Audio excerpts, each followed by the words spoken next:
Nous ne sommes pas respectés lorsque nous cherchons à plaire. Nous sommes respectés lorsque nous défendons fièrement des valeurs qui sont importantes pour nous. Tel est le sujet du Zera Shimshon de cette semaine.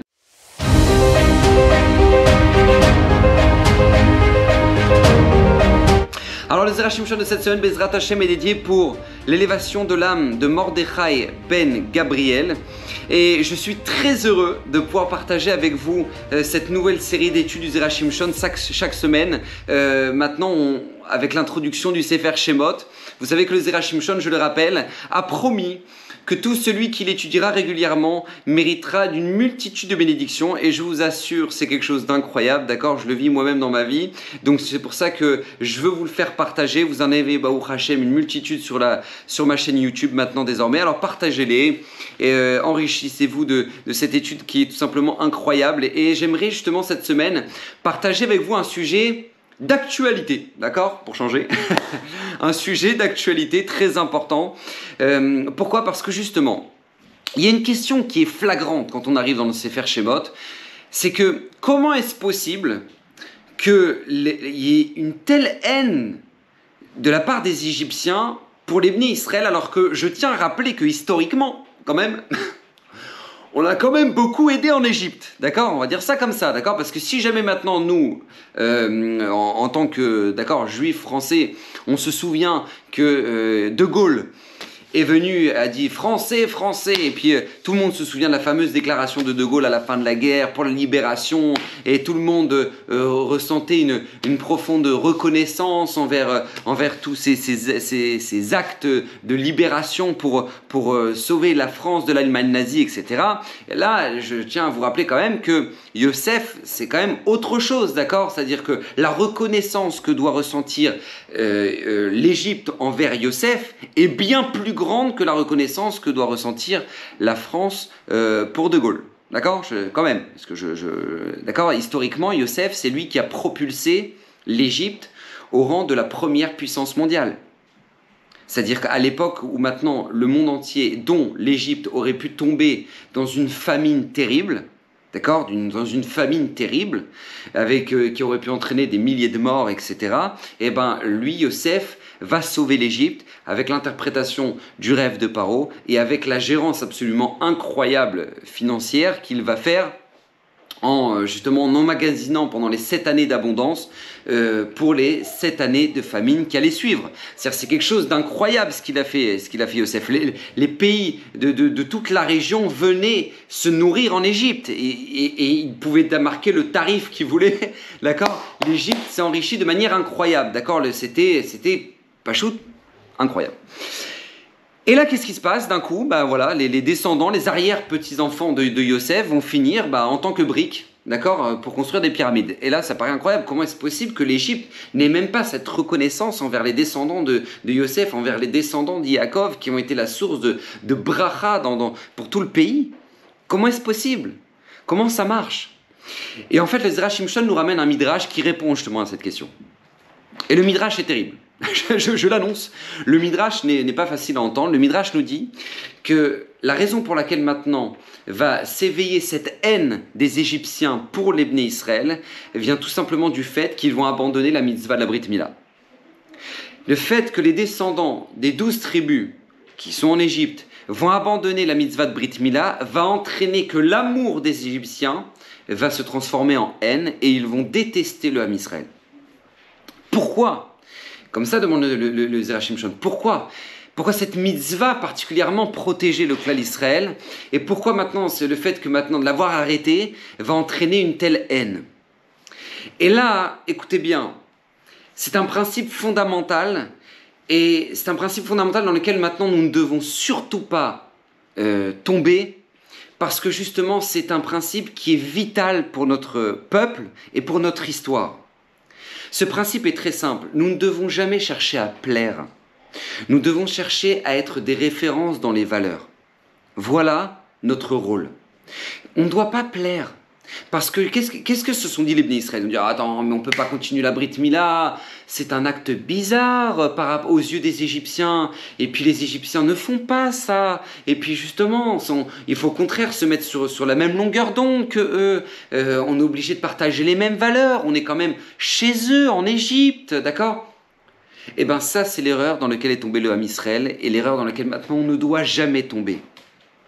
Parce que Hachem nous apprend à travers le Sefer Shemot justement que tout le respect qu'ont les nations pour nous, ça n'est pas parce que justement on cherche à plaire, c'est parce que justement nous sommes dans des références dans les valeurs. Et pas seulement sur les valeurs spirituelles, mais ne serait-ce que sur les valeurs humaines. Vous savez, un homme comme Yosef, il est monté au pouvoir par quel mérite? Yosef lui-même va le dire à ses frères. Si je suis maintenant Yosef et que j'ai gardé ces valeurs, c'est parce que j'ai gardé ma Brit Mila. Comme ça, Yosef va dire à ses frères lorsqu'il va se dévoiler à ses frères. Si maintenant Yosef a été respecté en Égypte, c'est justement parce qu'il n'a jamais voulu toucher à la femme de Potiphar. Parce que alors que personne ne l'aurait su, et puis de toute façon tout le monde faisait ça, et puis c'était monnaie courante en Égypte, d'accord, c'était le pays de la bassesse, l'Égypte. Mais le pays de la bassesse va faire confrontation avec la famille de la grandeur, qui est la famille d'Yaakov, que sont les Bnei Israël. Et c'est cette confrontation-là qui va imposer le respect. Vous savez que quand on remonte en arrière dans l'histoire, c'est exactement pour la même raison que Avraham Avinu va être admiré aux yeux de Paro avec Sarah. Pourquoi? Parce que justement c'est un homme kadosh et que Sarah était une femme qui était kedosha. Et que Paro, quand il va avoir le dévoilement d'Hachem qui lui dit « Tu ne touches pas cette femme » parce que c'est la femme d'un homme qui s'appelle Avraham Avinu, il va imposer le respect à travers sa grandeur, pas parce qu'il va chercher à plaire, mais parce que lui-même représentait des valeurs qui sont extraordinaires. Et c'est la même chose qui va se passer avec Yosef. Yosef va imposer le respect chez Paro, non pas parce qu'il va se la jouer, il va commencer à vouloir plaire, mais parce qu'il va dire « Mais moi, tu me demandes d'interpréter le rêve, mais c'est pas moi qui interprète les rêves, c'est Hachem !» C'est Hachem. Et Paro va voir la Gdusha d'un homme comme Yosef. Et elle va imposer le respect, cette sainteté, cette Gdusha. Et ça, c'est un message qui est extraordinaire et qui est tellement important. Parce que nous ne l'oublions jamais. À partir du moment où maintenant on cherche à plaire aux yeux des nations, les nations vont nous rappeler qu'on n'est pas comme eux. D'accord? À partir du moment où tu oublies de faire le kiddush, eh ben, les nations vont faire la Havdalah. D'accord? C'est une très grande règle. À partir du moment où toi t'oublies qu'il faut faire Shabbat, les nations vont te le rappeler que tu dois le faire. C'est comme ça. C'est comme ça. Et notre histoire le montre. L'histoire ne fait que de se répéter. Maintenant, nous, justement, comprendre ce message-là, que l'Égypte, les Bnei Israël vont tomber en Égypte dans l'esclavage à partir du moment où, justement, ils vont arrêter de défendre leurs valeurs. Et le symbole de la Brit Mila est un symbole très fort. Parce que vous savez que la Brit Mila est faite sur le membre qui est le summum de la tentation. Le summum du plaisir de l'instant présent. De dire ouais non mais ne te casse pas la tête, au contraire kiffer la vie, alors que justement nous le clan d'Israël on n'est pas là pour montrer ça, d'accord, il y a 7 milliards de personnes pour le faire, non, nous on est là pour montrer justement au contraire des valeurs qui sont exemplaires, ce que c'est que le respect de la femme de l'autre, ce qui est le respect du Shabbat, ce qui est le respect de valeurs qui sont extraordinaires et que maintenant nous sommes les seuls à pouvoir transmettre ce message. Et c'est notre mission, on est missionné pour ça, on est missionné pour être exemplaire dans nos valeurs. Et justement c'est la raison pour laquelle nous dit le Zera Shimshon, il nous dit observez bien, et combien c'est important d'observer ça, que celui qui va être la source de la libération du Ham Israël en Égypte, ça va être un homme qui va s'appeler Moshe Rabbeinu, qui va naître bizarrement déjà circoncis. Moshe Rabbeinu va naître déjà circoncis. Pourquoi? Parce que Moshe Rabbeinu devait imposer par sa présence déjà le respect des valeurs, tout particulièrement au niveau de la Brit Mila. Et c'est pour ça que on aurait pu croire que lorsque maintenant on doit négocier la sortie d'un peuple, eh ben qui c'est qu'il faut qu'on envoie comme personne? Qui on doit envoyer? Je sais pas, un politicien, quelqu'un qui a une facilité de parler, une personne qui saura se mettre au niveau de Paro, qui saura négocier, d'accord, un chef d'État comme ça, quoi, comme tous les autres, quoi. Non, non, pas du tout. On va envoyer un rabbin, d'accord, un super grand rabbin, le plus grand rabbin de tous les temps, qui s'appelle Moshe Rabbeinu, et en plus de ça, lui, il sait à peine parler, mais il est déjà circoncis. Pourquoi? Parce que justement, Akadosh Baruch Hu nous montre à travers ça, que Moshe, justement, va imposer la volonté divine sur terre, parce que lui-même va être intransigeant sur les valeurs de notre peuple. Et c'est d'ailleurs Moshe qui va imposer au clan d'Israël la Brit Mila avant de sortir d'Égypte. Parce que si jamais maintenant nous on veut se sortir de l'influence des nations et se décrocher de l'Égypte, on est obligé de passer par cet acte qui est la Brit Mila, à travers cette idée-là, qui véhicule cette idée-là, qui est garder nos valeurs. On n'a rien à voir avec le reste des nations. On n'a rien à voir. Et vous verrez que les nations nous respecteront pour ça. Combien de fois, moi j'entends des gens qui me témoignent de ça justement, qui dans le monde du travail, ils étaient justement...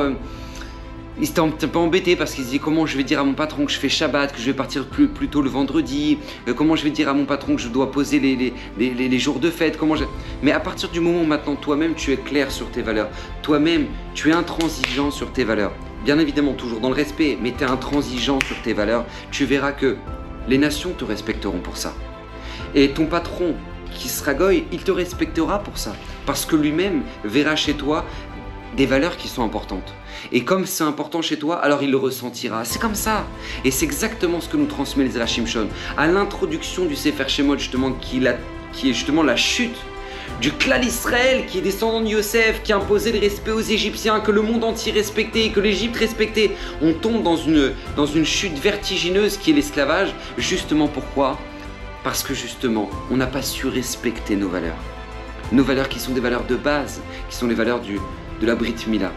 Et c'est un message très important parce que justement dans notre génération, combien maintenant on peut tomber dans ce piège en pensant que en cherchant à plaire, eh ben on attirera le respect des nations. C'est faux, c'est faux. C'est pas en cherchant à plaire, c'est en étant clair sur nos valeurs. Alors gardez vos valeurs, Bezrat Hashem, cachez ou bénisse, bracha v'atzlacha, partagez le Zera Shimshon, partagez-le aux gens autour de vous, que Bezrat Hashem, ces paroles de Torah soient pour l'élévation de l'âme de Mordechai ben Gabriel. On se retrouve la semaine prochaine. Que le Srout du Zera Shimshon, qui a promis une multitude de bénédictions à tous ceux qui l'étudient régulièrement, soit dans vos maisons, dans vos foyers, étudiez-les en couple, c'est très important, c'est des grandes ségoulottes. Qu'Hashem bénisse, bracha v'atzlacha, à la semaine prochaine.